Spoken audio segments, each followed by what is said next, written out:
Hey guys, Big R01 coming at you with another video on my 2016 WR250R.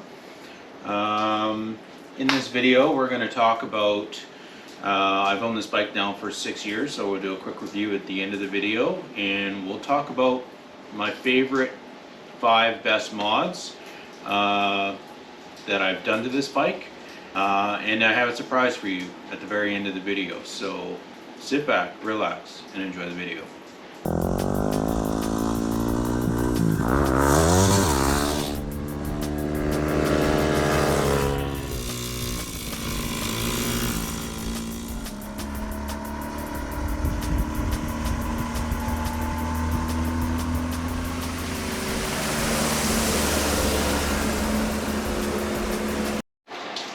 So the first mod that I want to talk about is one that I did very early on to this bike, and I would have to say it's probably been the most beneficial mod that I've done to this bike for power, and that is a Wiseco fuel controller. And this bike is fuel injected, so it doesn't have a standard carburetor, so you can't change it jets, but the only way you can do that is to change the mapping through a controller. And I'll just show you where I put it here on the bike, and then I'll talk a little bit about it. So I've put my fuel controller on my left side of my bike right there. It's been there for a good 6 years, and this bike has never had an issue. Now, I did a video on the installation on it. You have to check that out on my channel, and I also did a video on how to program it. So one of the reasons why I went with Wiseco, which, you know, you can get lots of different controllers. You can get the FMF one, you can get Wiseco, and there's a few other Dynajets and stuff like that, different brands. But I found this was really easy to adjust. I mean, it basically has about 6 modes that you can change. So like it changes your idle and your cruise, and then you have another mode that basically you can, when to add fuel for acceleration, full throttle, when those full throttle comes on, and also when the acceleration mode comes on. So there's all these different things that you can program, and as you can see, I've got my most current one is the Vermont settings I found online, and these are the different settings that I've got my bike set to right now. And I'm at sea level. I have an air mod that, or the air filter mod, and the AIS delete. So I find that this was probably one of the best for acceleration and you know, just overall power wise. It felt very smooth, and it works really well. So that's probably my favorite mod, and the mod that basically was the most improvement for power that I've done to this. I mean, I've got a no-toil air filter in there that also helped with you know, adding more air to the cylinder. So the second mod that I wanted to talk to you about was something that I did very early on again when I bought this bike, was the gearing. So it comes standard with a 43 rear tooth and a 13 front sprocket, 2 sprocket. And that's fine for the highway, you know, like, but off-roading and any sort of torque, I ended up switching to the 47 rear, and I kept the stock 13 tooth front sprocket. So I've got both the 47 for both my street tires and my dirt tires.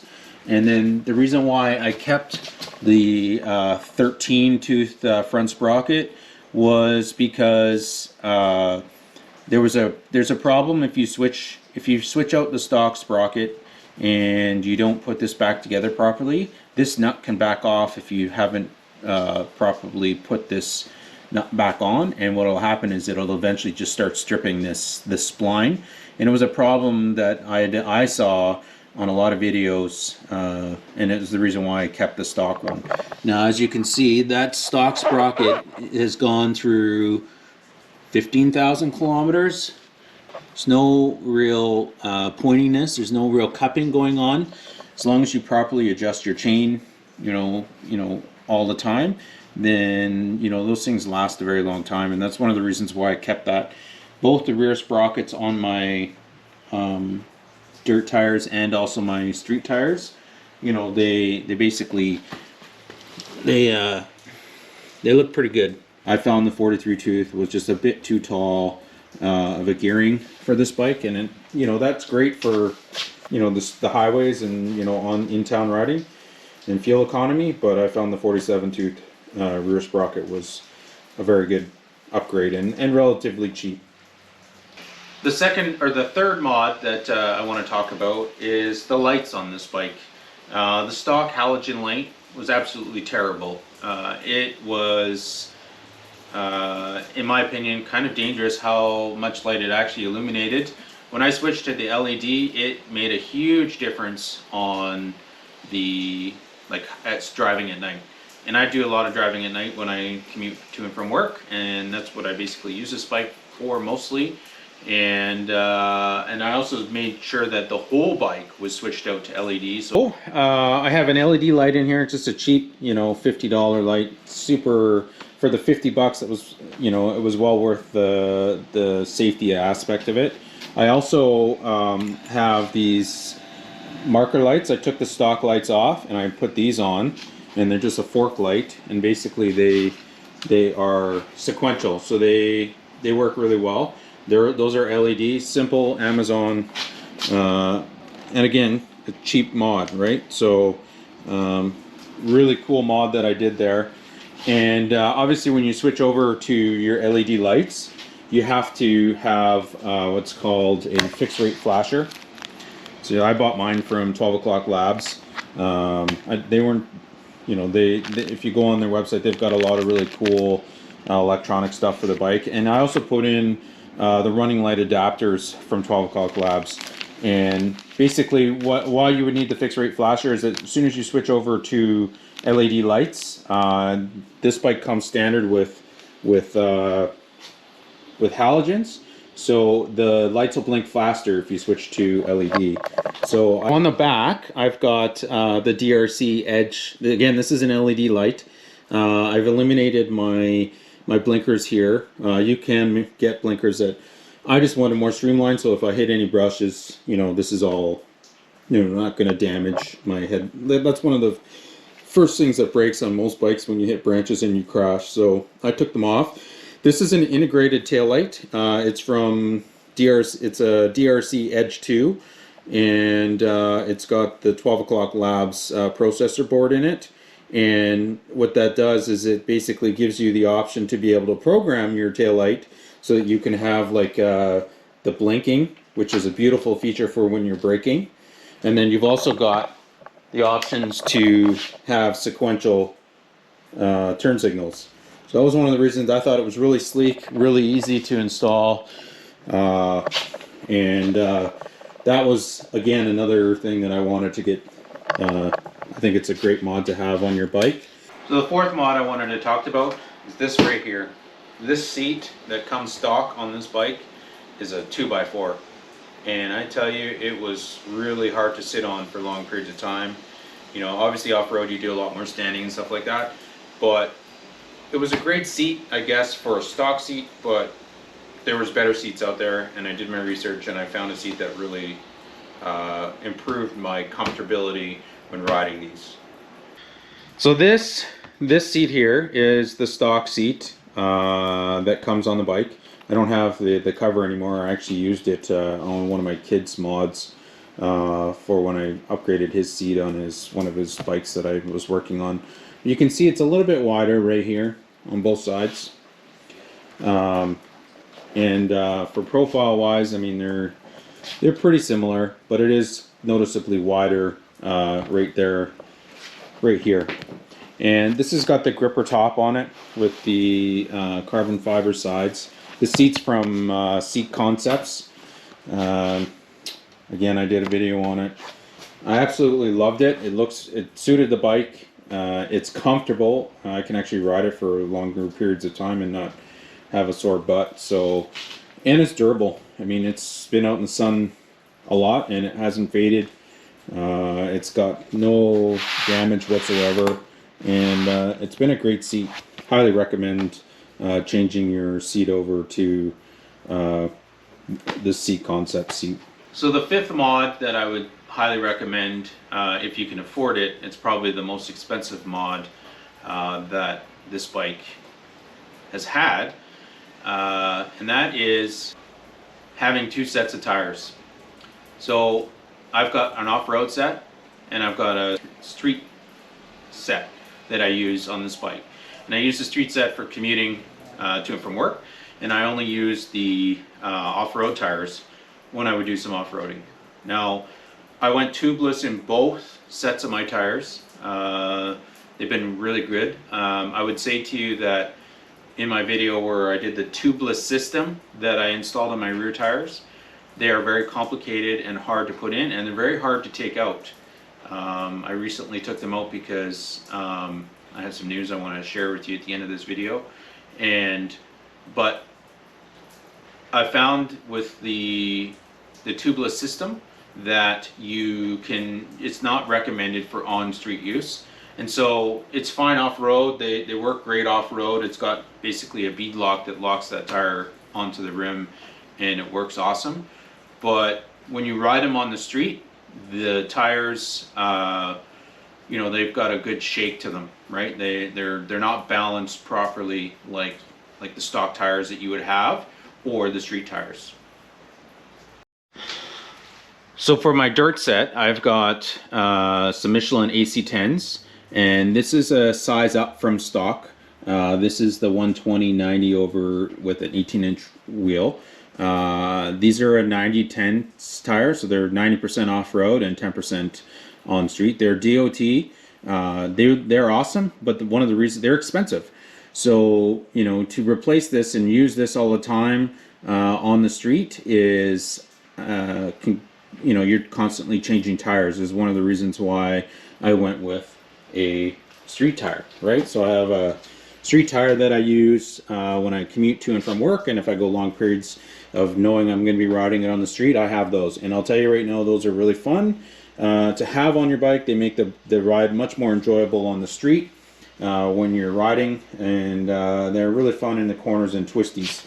Again, the front tire, I stayed with the Michelin AC10s, and again, these are a 90/10 tire. They're going to be not as smooth as your stock tires, but they're great off-road tires. Those things got lots of grip, and that's basically the stock size there, and that's a 21-inch front tire.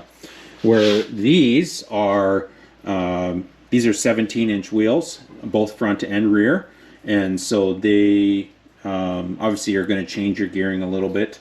It is recommended that you put a speed healer in when you're using it, just because I found that my speedometer was off a bit, so when you switch out the tires. So I have a speed healer from 12 O'Clock Labs that I put in this bike, and it works awesome. So, but these Warp 9s are really nice wheels. You can get them in any color, and you can get spokes different colors. You can get a different size front brake, and obviously you can get many different tires. But I've got the Pirelli Diablo Rosso 2s on this bike, and they have been really good. I mean, I've put almost 15,000 kilometers on this bike, and for the most part, there's still lots of life left in them. So they've been great tires. They're tubeless tires, so there's no tube in these. I do have the tubes for the bike, but I basically did a video on that as well,